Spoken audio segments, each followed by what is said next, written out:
Today, I'm joined by Peter Käll from Thornton in Sweden. Peter works at the intersection of IT assurance, cybersecurity, audit, privacy, and governance. Cyber risk is no longer just an IT issue. It is a leadership, supplier, and operational resilience issue. So my first question, Peter, welcome. And from your seat between boards, auditors, IT, and security teams, what worries you the most today? Yeah, what worries me most is probably that management isn't really taking this serious today. They still say, there is still common saying that this will not happen to us. And that it has started to change a little bit. And GDPR and now NIS2, the cybersecurity in Sweden, have changed it a little bit. People are actually starting to talk about it, but it still is something that is very low prioritized. But they are talking about compliance. But in Sweden, you've also introduced a new cybersecurity law that came into effect, I think, in January 26, in addition to NIS regulation. Am I incorrect in that? Yeah, the cybersecurity law is the implementation of NIS2 in Sweden. So they've added some small things to it, but it's actually what they had decided to call NIS2 in Sweden is the cybersecurity law, Cybersäkerhetslagen. And you will also see a lot of reference to CSL in Sweden, so cybersecurity law, so to say. So, yeah. Okay, so it came into effect in January of this year. Do you think that this regulation is forcing leadership to take cybersecurity seriously? Or do you think maybe people think that it's creating more paperwork? Yeah, of course. They think it will create more paperwork. But I also believe that they are starting to take it a little bit more serious, that you also have to do some things.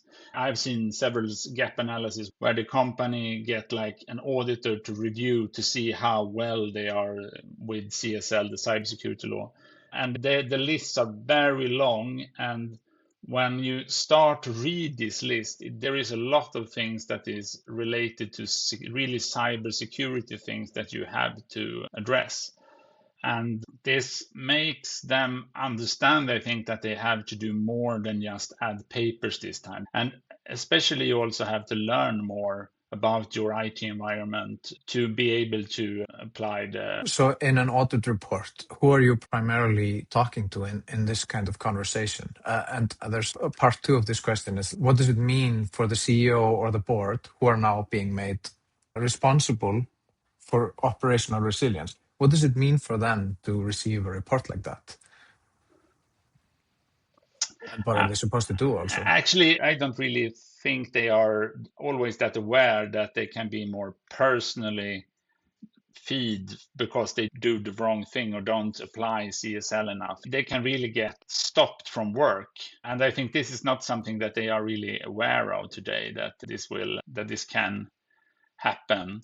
So that's something that really is important to tell everyone, I think. But on the other hand, I think that you would really have to do something very bad to actually get stopped from working with your business, that it should be that serious. But it's in the law, so that's something that can happen, and the board need to be aware of this, and also the CEO.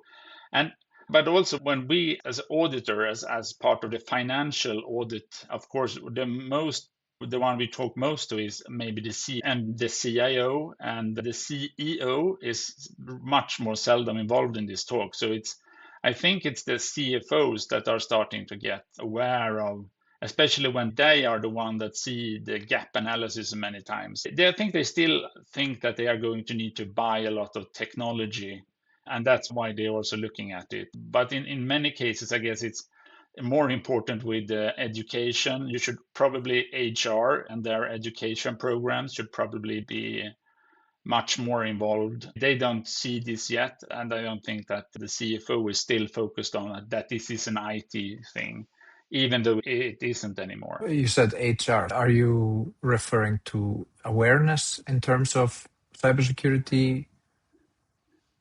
Oh, yes, awareness. And also a lot of awareness education is necessary for people to get to know what the cybersecurity law requires what you have to do. And also, of course, people need to be aware. Today, it's as easy as clicking on a link, and it can be really messy. You can really get into trouble by doing that. So this is really important that you being educated about this. And so that's why I think HR needs to be involved in this too. But at least in my experience, most of the awareness training that is being implemented is directed at the general population of the company. It's one training for everyone. But when you have boards, you have legal, and you have your CFO, they might, in my opinion, require different types of training. You can even say they don't need just awareness training, they need actual training, like certified training. Do you think this is going to change? As you say, it is today. It's usually the same training for everyone. Maybe the board or IT gets some sort of special education or additional education. But yeah, this have to change. If you are working in the office or if you are in a warehouse, you have to, of course, have the different kind of education, because you use the IT environment in different way and then need to know what can go wrong in this different environment where you work or different roles you have. So I definitely think that you should have some sort of management education, which is very much focused on this, that you are responsible as management for, and cybersecurity in general. Okay, I completely agree. But it seems to me that it has been treated as an IT problem and an IT concern. Do you agree with that? And do you see any changes? Yes, I agree. Cybersecurity is more and more like the same as IT security. But I think I see a little bit of change.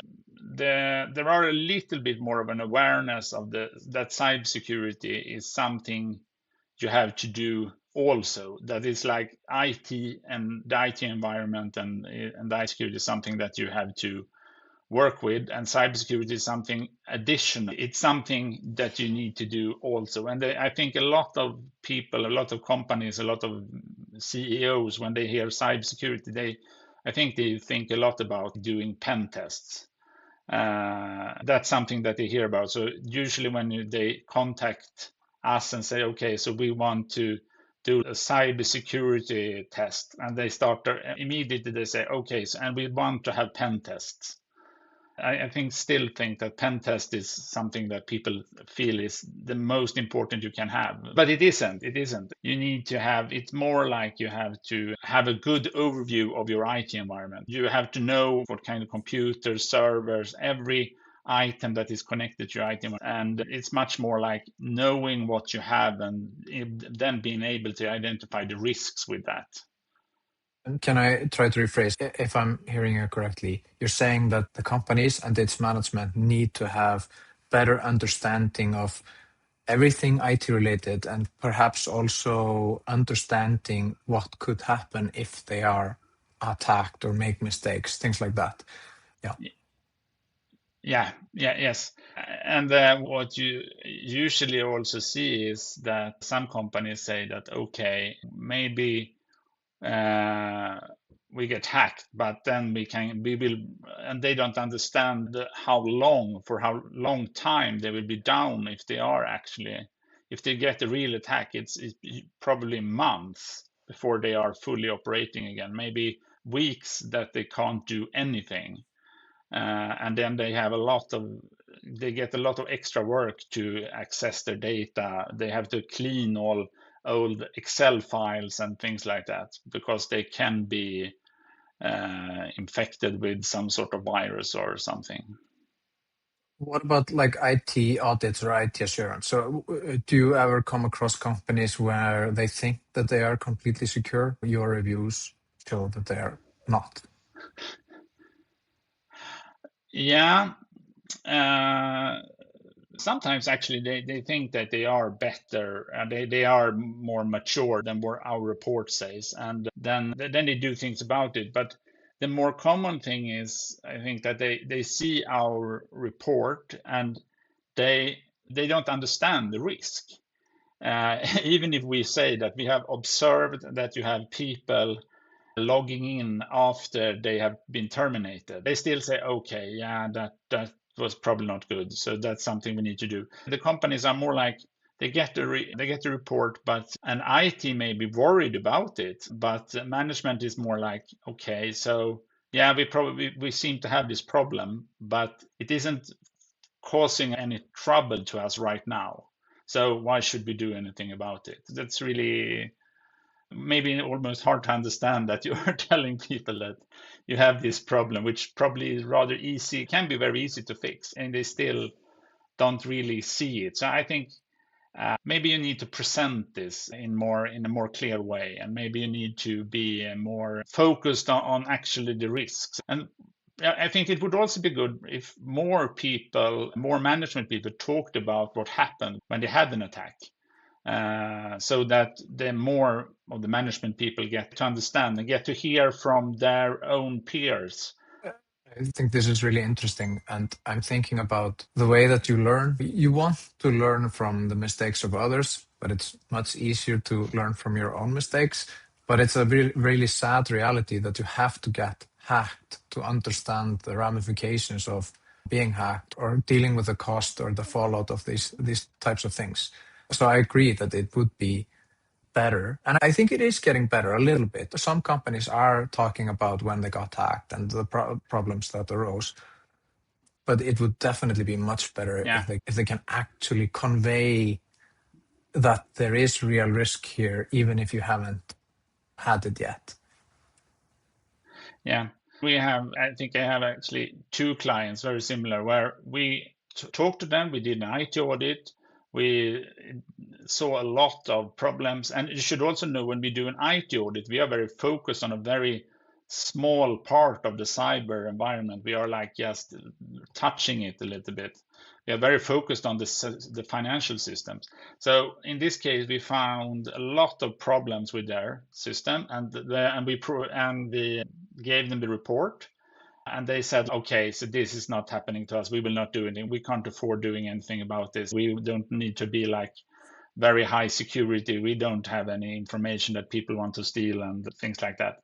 But the next year, when we got back to them, there was like everything was fixed. They had corrected everything which they said the previous year said was nothing they were doing about. So they had attack, and after that everything was fixed. It's much more easy to get people a bit more worried and maybe make people correct things if you say that, okay, so if this happens, someone might steal your information and you don't really care about that, but your systems, maybe your emails, your ERP systems will not be available for 2 weeks. Is that the problem? I also think that maybe another way of putting it is, okay, so the companies or the people, they say, I have nothing to hide, but it's more about saying, what have you got to lose? When individuals are hacked, they are potentially losing access to their family photos through Google Photos or whatever photo system that they have. That's a huge loss for an individual. And if you translate that to a company, it can be that the data is deleted, it is removed, or availability of the systems, or any kind of fallout regarding losing, I don't know, passwords.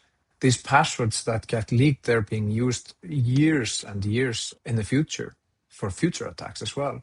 Yes. And yes, you can choose to fix it somehow, and you can choose to ignore it, and you can insure it away. So getting like more into a conversation where you see it as risks, and how do you want to address this risk? Okay. So on that note, how should a CEO or a C-suite person and the board think about cyber risk without drowning it in technical detail or things like that? Yeah, they should probably not bring up their best cybersecurity person and bring them up to the board and describe this.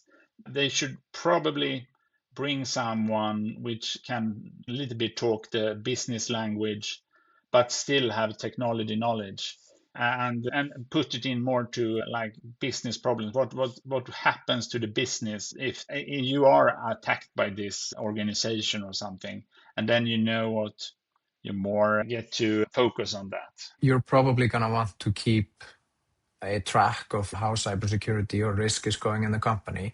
And you don't want too many dashboards. You want something that relates to the business. So would you be able to come up with some ideas? They don't have to be explicit metrics, but just ways for you to measure cybersecurity or resilience at that level. What should you be thinking about? A lot of times when we provide a report, we say that this is things that you have to fix. And then of course you have to, as a company, you have to go back and say, okay, so they say we have a risk, we have a problem with this, they have found, you made an observation here, and then we need to address this, and we need to put this into our system of where we keep our risks and see, okay, so what should we do to fix this? What can we do? What can we change? And the problem here is usually that it quickly becomes very technical. So it can be hard to translate it to management. Exactly. So, but I think that's really the core of the problem. So we are both saying here that the company and the boards and the CEOs, they need to understand the ramifications of being hacked. They need to understand the risks in the context of their business. But a typical business has thousands of risks, and some of them are compliance driven, some of them are technical, some of them are IT related, some of them are completely unrelated to IT, but still risks. But it's really important, even if it's not easily solved, that you understand who owns the risk, how it's measured, and to have a sense of if it's improving or declining in some sense, without going into the details. And I know that's not an easy problem to solve, but that's really the core of the problem here. Yes, it is really a hard thing to do. You should work with some sort of zero trust, but still a lot of companies trust their inside, their internal environment. And if that is weak, people can actually get into your inside and connect their computers on the inside instead of trying to get in from the outside. Then, of course, you have a much higher risk, and that's something that you have to identify. To be fair, I think many may not actually trust, but the fact of the matter is that there are some IT people that have elevated access, or you have some kind of configuration that bypasses the controls that should be in place. So there's a disconnect between what you believe is the reality and then what the actuality is, right? And I wanted to segue into compliance just more in general. So do you ever come across companies that are certified in some kind of framework, think ISO 27001 or something like that, but it is giving false positives? Yeah, if you have an ISO 27001, you are certified. And then what actually happens is then that you are evaluated every 3 years normally. But what we see is that they do this internal audit of their ISO 27000. They do it like at the end of the 2 years before it's starting very close to the third year. And then you can see that there is like a lot of controls that haven't worked during this time. And they aren't fixed until at the end. It's a good thing that you have done it, and if you work according to it, then it could be a good thing. What I actually think you should look for is more of these SOC 2 reports, the American SOC 2. There is an international standard also for it, where you have the ISO 3000, IEC 3000, and these are much more focused on evaluating that the controls actually working all the time. These are performed every year. So every year you have an external auditor checking that your controls actually are working, not just they are actually testing them. So that is something that makes the environment much more safe. You can trust the controls more in that kind of thing. But yeah, and ISO 27000 is a good certification, but you still need to check that you actually address the controls within it all the time. But if I'm hearing you correctly, you're saying that the recipe is good, but the way that you test it is too slow, and it's a false safety type of thing, potentially, if you aren't actually working towards it. Yes. Yeah, and also a really lot of companies are saying also, oh, we are 27001 certified. And then when you check them, it can be sometimes we have seen, yeah, but this ISO 27000 is just for your server room in Belgium. But we are talking about Sweden, and we are talking about computers that are in a data center in Sweden. Sometimes the scope of the ISO 27000 really need to be checked before you trust it also. Can a company pass an audit in general and still be completely unprepared for a cyber attack? Yeah, you can partly choose what kind of controls you have. So of course you can manage to remove a lot of controls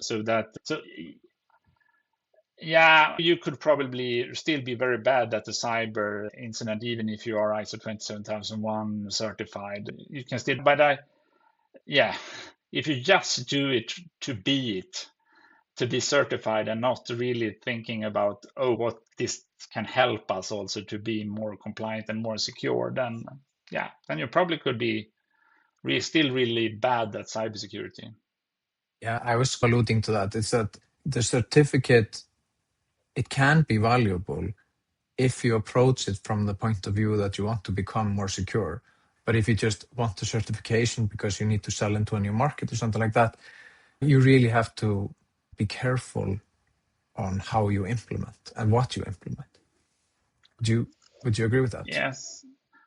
Yes. And what I also think is a bit of a boundary, if you go back to the cybersecurity law again, it's like there needs to, one important part of that is that you need to have a good control of all your suppliers and the clients also basically, but the suppliers are maybe the most important ones. And one way of evaluating your suppliers is of course to ask for an ISO 27001 certification. But I would still say that you still need to a little bit more of a testing if this is really an important vendor for you. You shouldn't just trust the 27001 document.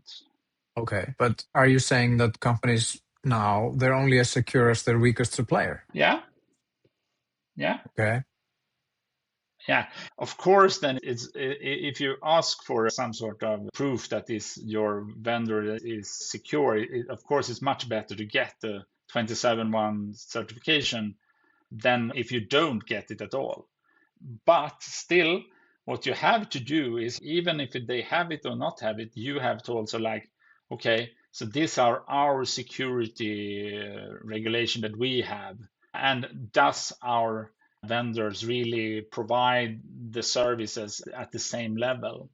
Here is maybe that you as a company aren't really that good at cybersecurity, so it's hard to evaluate if your vendors actually are better or worse than you because you don't really know how to do that. Yeah, and how do you even assess supplier cyber resilience without drowning in questionnaires and just work?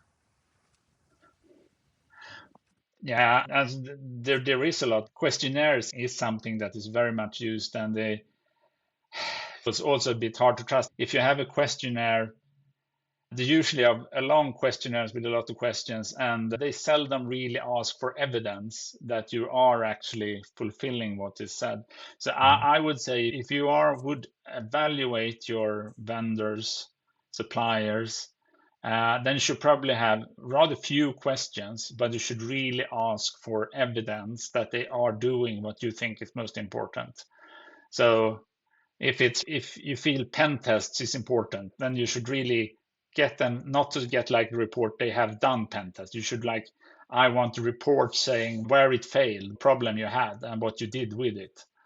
Fewer questions and more evidence based when you evaluate your vendors. But what sort of evidence then should you think, for example, critical suppliers be able to provide in this sort of evaluation? Yeah, that little depends on your own, what you think is important for your business. One thing I would say is if that they can say that they have some sort of SOC functionality, so that they have some sort of someone is really monitoring their systems, saying that they can stop things if there's problems. You can also ask for policy documents, saying that, okay, so information security policy and also all the guidelines and instructions. Don't you think that supplier and third-party risk assessment, from what you're describing, which I completely agree with, it still seems like quite a lot of work? Do you need a dedicated person on this? What if you're just a small startup? You still need to potentially evaluate your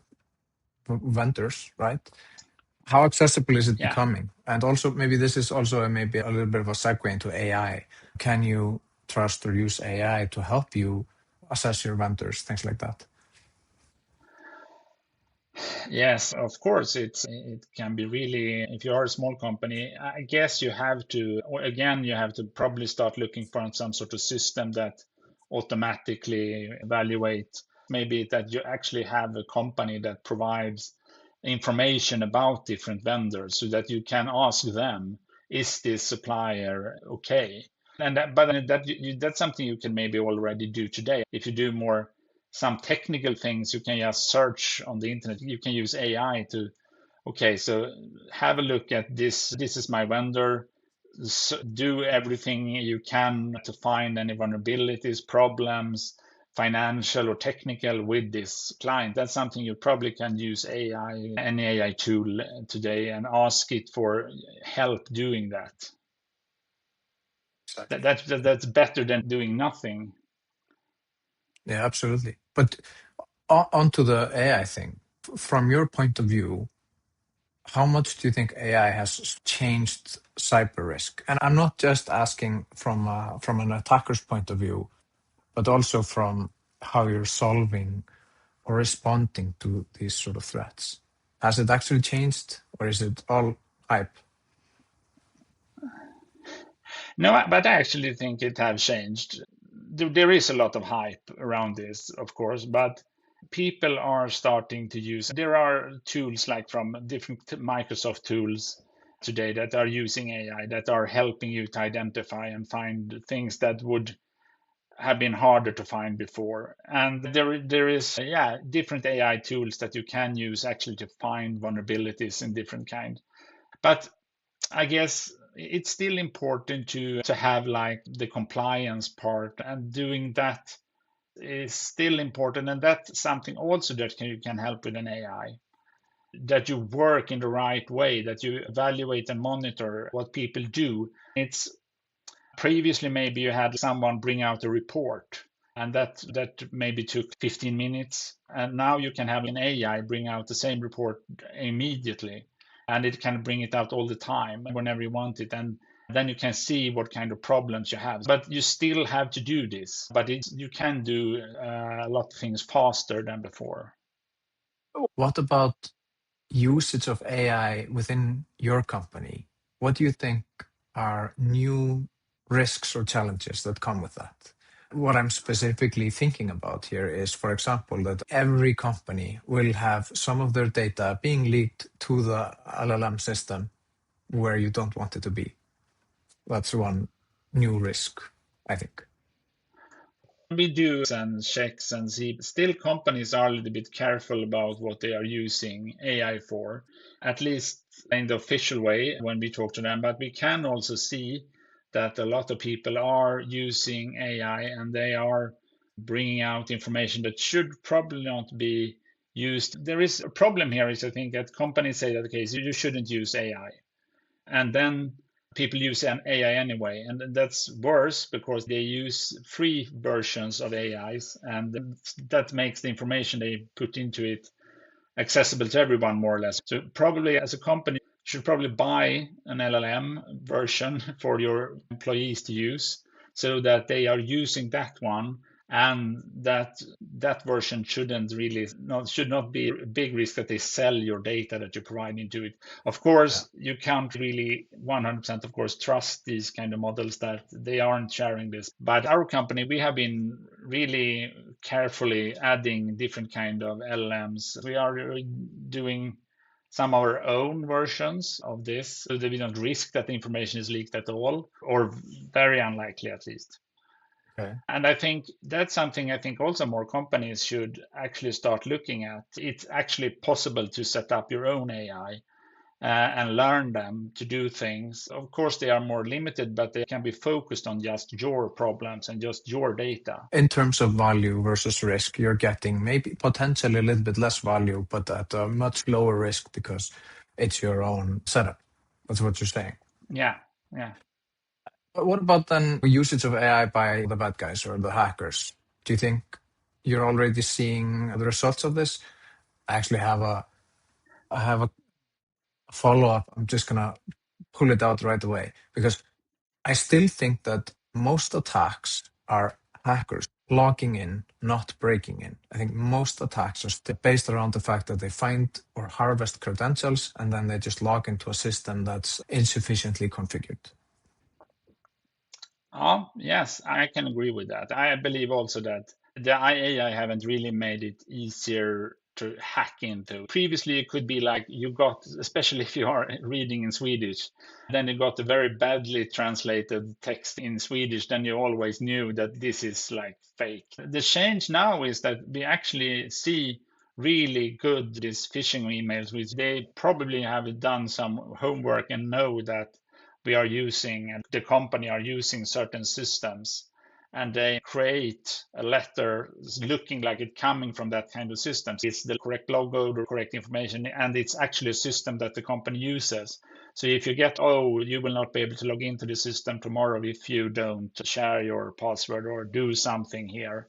And they probably don't really say provide your password. They say you should need to get into this field and fill out this form. And before you fill out the form, you have to share your password or something like that. So. Yeah, I think that's really interesting. So yeah, I agree that the phishing level up has already become a pretty huge level up. But I also think that many legitimate companies are still using, I would say, illegitimately looking methods to do regular business. And I think that's terrible because I'm quite certain that there's not a strong way to eliminate phishing. Phishing is going to be a persistent threat for everyone, and there's no shame in getting phished. You will, under the right context, you will fall into the trap. Yes. It is up to everyone to make sure that we start really applying and implementing zero trust type of communication. Oh, yes, exactly. And I think it's a simple thing is that some companies today aren't really providing any links in their emails anymore. We have Kivra in Sweden, which is like a mail service. If they say that you have a message, they don't have any link in the email. You have to go into the app, and when you go into the app, see that you have this information, you have got it. That's good. That's something they have really tried to reduce the risk. Absolutely. I think that's good. I have a bit of a closing now, so I'm going to give you a really hard question. So if you imagine that a CEO is listening to this podcast and they have an hour in the morning to improve their company's cyber posture, what should they do first? Maybe they should. Maybe they should talk to their auditor, asking for help with their cyber environment, their IT environment. That could be a good start. But if you should really start, it's probably to learn more. In Sweden, we have MCF. They are like the government agency responsible for the kind of thing. They have a lot of information about this. Okay, very good. And what should they stop doing? What should they not do? They should not trust that their IT environment or their vendors are providing a secure cybersecurity environment for them. They should not trust them. They should ask for evidence for that first.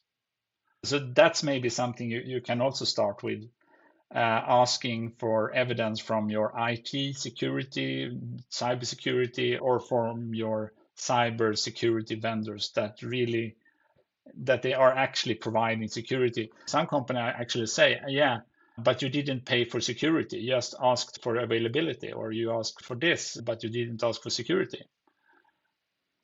I like that. So in my ears, it's like you're going from cyber theater and checklists over to evidence, ownership, and actual resilience. Yes. Okay, very good. So I want to end this just by saying thank you so much and have a great rest of the day. Yeah, thank you. The same to you.